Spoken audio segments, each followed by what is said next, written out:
Hi, boys and girls. Lesson 2 of week 7. Can't believe it. Here we go. Today, we are working with vowel teams EA, and then we're adding the T for eat and EA again with the ending with a K for eek.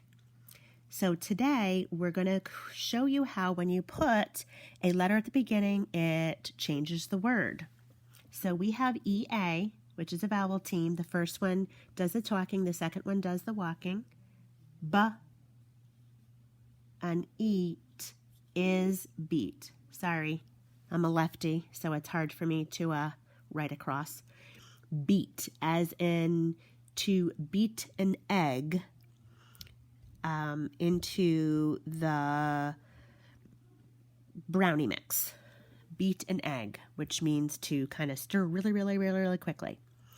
The next one is, we're going to put S on eat. S on eat is seat. And then we have, boys and girls, just the ending, EAT, makes its own word. Eat, doesn't it? You don't need to put anything in the front of it to make a word. Okay, the next one we have is eek. EA, again, the E is going to say E, the A is going to be silent. So, for example, we can make the word weak as in, not days of the week, but weak as in strength. The boy could not lift the package because he doesn't exercise and lift weight, so his arms are weak. Weak as in strength of something. B on eek is beak, like a bird's beak. The last one for today, P on eek, as in like the peak, tippity top of the mountain peak. Okay, and then we will add on to this chart during our next lesson. There are several endings that we're going to work with for the EA. We know these characters. This is from the Meg and Hug series, and there are several stories we've read with Meg and Hug's, one where they were stuck up in a tree. Fun for Hugs. I'm going to go through and do our sneak peek. You will see in this book that Meg is doing some activities, and her Gram, short for grandma, but that's her nickname, Gram. You can see Gr on am, Gram. And you see her knitting. You see Meg trying to put together a puzzle, playing the piano.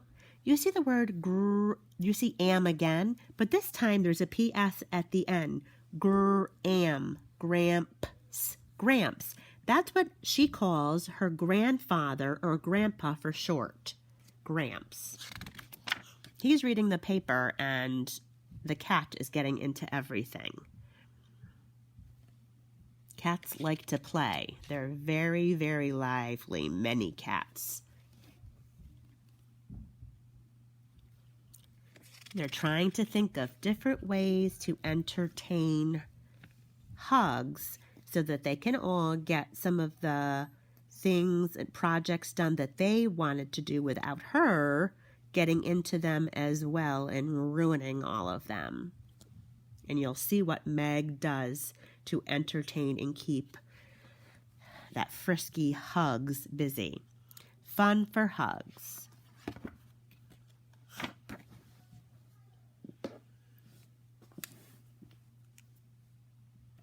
So boys and girls, now that we worked on the EA, let's see if we can find any of those words or other vowel teams, EE, within this book. Try to I spy a few. Here we go. Gram was making a scarf for Meg. Hugs liked the yarn, as you can see. He jumped on it.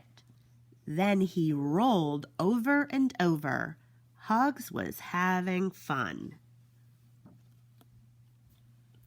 But Graham wasn't having any fun at all.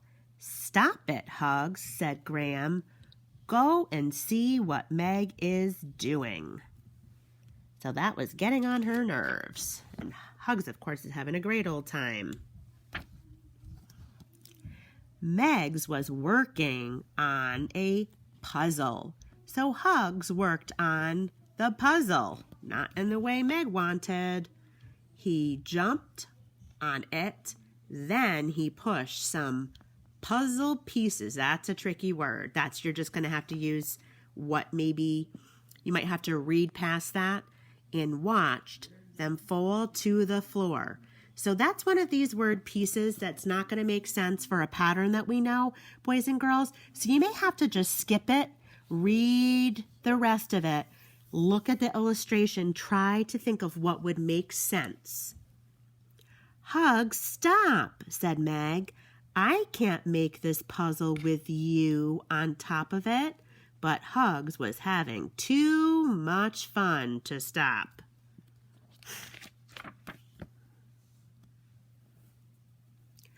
"Okay," said Meg. "Forget the puzzle. I'll play the..." That's tricky, so we might want to just refer to the illustration. Piano. Hugs liked that plan. Plunk, plunk, plunk. He played the piano too.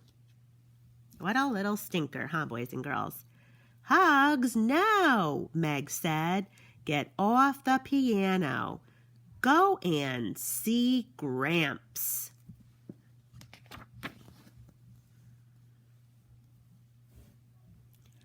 Gramps was reading the paper, but Hugs wanted to play.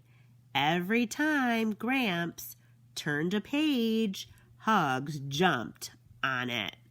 And look what he's doing to the paper. Soon the paper was ripped to bits.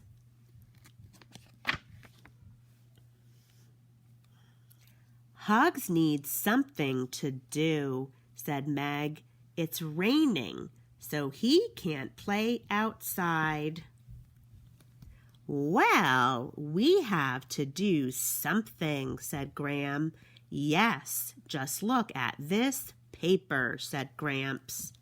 Okay, so all of the family members are clearly frustrated with Hugs today. "I know," said Meg. "Let's make a new toy for Hugs. Then he can play with his toy, and we can watch a movie." Meg, Graham, and Gramps all worked together to make a new toy for Hugs. They got an old toy mouse. Graham tied lots of yarn to it. Meg tied puzzle pieces to the yarn. Gramps added bits of paper and a bell. "It's beautiful," said Graham. Another really tricky word. So they took everything that Hugs wanted to play with and attached a few pieces of each thing to it to entertain Hugs. Then Gramps made some popcorn. Yum. Graham started the movie, and Meg gave the new toy to Hugs. "Look at this, Hugs," she said. "Come on, come and play with your new toy." But Hugs didn't want to play with the toy. Hugs wanted to watch the television. Boys and girls, why? Why did Hugs want to watch the television? Okay, so boys and girls, today I would like you to tell me again the beginning, middle, end of the story. Then I would also like you to, so if you can write down a beginning sentence, okay? Middle sentence of something that happened, a beginning, a middle, an end, or also could be first, next, last, okay?